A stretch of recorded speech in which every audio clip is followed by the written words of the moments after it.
DJ Gott. I work for a company called RiteScreen. We produce window and door screens for the window industry in the southeastern region of the United States, and I am the plant manager. Miss Christina came to visit me. There was some groundwork already established with my relationship with Lottie Ryans with the First Tennessee Development District with our high school co-op program that we do.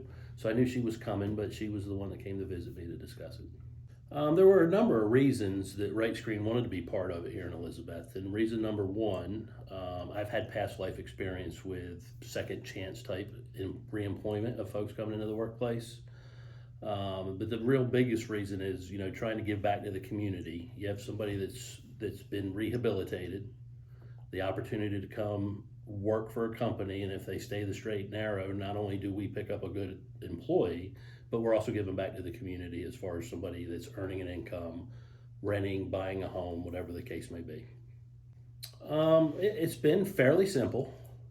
The process that we went through was, the first part was a drug policy evaluation. And then once we signed up for it, we had some supervisor training.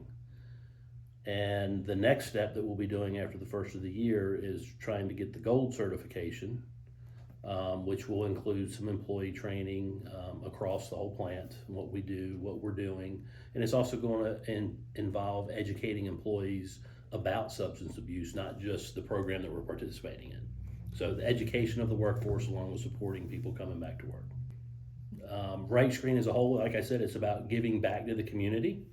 If you talk to any manufacturing employer, not only here in the area, but anywhere in the eastern United States, they're going to tell you labor is a challenge. I just read yesterday that in Tennessee is one of the states we actually had more people pass away last year than were born, which is not a good trend. And then you have, I believe that's about 11,000 baby boomers a day leaving the workforce. So any opportunity to reach out and find new opportunities to add to our toolbox to hire folks and come work for us is something we want to be a part of. The first person that we brought on board, it wasn't just we threw that individual out into the workforce. We did some macro discussion with the entire workforce, and we did some micro with the team that he was going to be joining.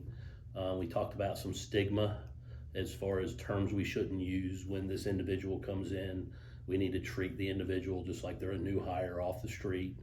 And we didn't ask the individual what his background was, but we just said, let's just treat him like a human being.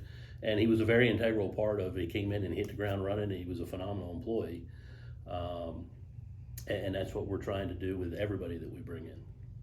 Me personally, as far as educating the community, I give myself up to Miss Christina and Miss Lottie whenever they ask me to do a video or do we just had the education to employment meeting last week, 2 weeks ago.